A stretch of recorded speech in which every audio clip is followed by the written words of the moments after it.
Algumas transições da Bíblia, elas são muito difíceis, mas é necessário a gente transicionar para que a gente possa viver o novo.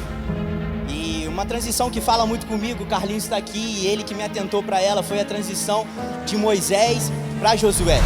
O Carlinhos foi tomado por Deus há quase um ano, em fevereiro, março, por aí, não foi? E o Carlinhos falou assim: Davi e Élida, Moisés morreu. Muitas das pessoas não entenderam aquilo que estava sendo profetizado, porque a profecia era direcionada para mim e para Élida, e ia fazer sentido só para mim e para Élida. E eu comecei a entender porque o próprio Deus chegou para Josué e falou assim: Josué, Moisés morreu.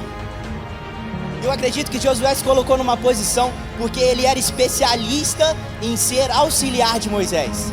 Ele era tão apegado à função dele que quando teve uma vaga para líder, ele era tão especialista em ser auxiliar de Moisés que o próprio Deus teve que falar aqui: ô Josué, Moisés morreu.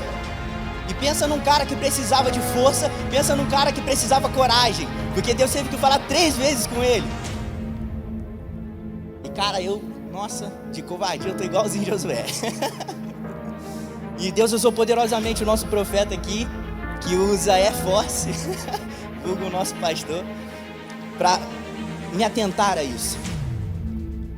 E o texto continua dizendo: assim como fui com Moisés, assim como fui no método antigo, assim como foi no tempo que se passou, assim como fui no que já foi, serei com você nesse novo tempo, serei com você nesse novo momento, estarei com você nesse novo momento. Só se atente e não se desviar nem para a direita e nem para a esquerda, mantenha-se firme na palavra de Deus. Essas transições difíceis nos levam a começar a enxergar o novo de Deus. Eu quero atentar vocês aqui para esse texto, que a conjugação verbal que Deus usa em Apocalipse, primeiro ele começa dizendo sobre o futuro, e não haverá. Depois ele continua dizendo, pelo presente, eis que faço nova todas as coisas.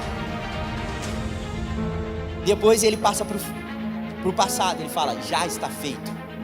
Eu sou o Alfa, eu sou o Ômega, eu sou o princípio e o fim.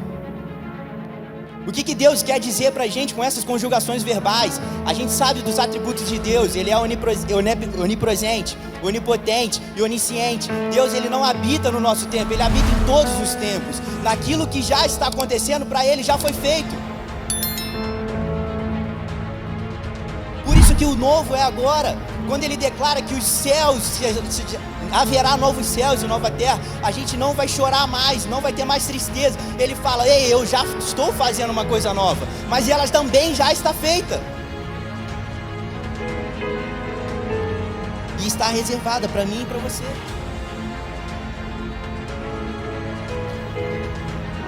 Eu quero perguntar para vocês sobre o que vocês consideram que é novo.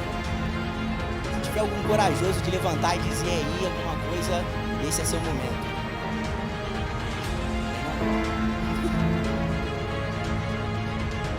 Gente, o novo ele pode ser explicado como algo que foi revelado recentemente, como algo que foi dado recentemente. O novo ele é algo que traz uma novidade. Pode parecer redundância, mas é exatamente assim que está escrito na internet. E eu quero que vocês abram, por favor, em 2 Coríntios 5, capítulo 5, versículo 17, por favor.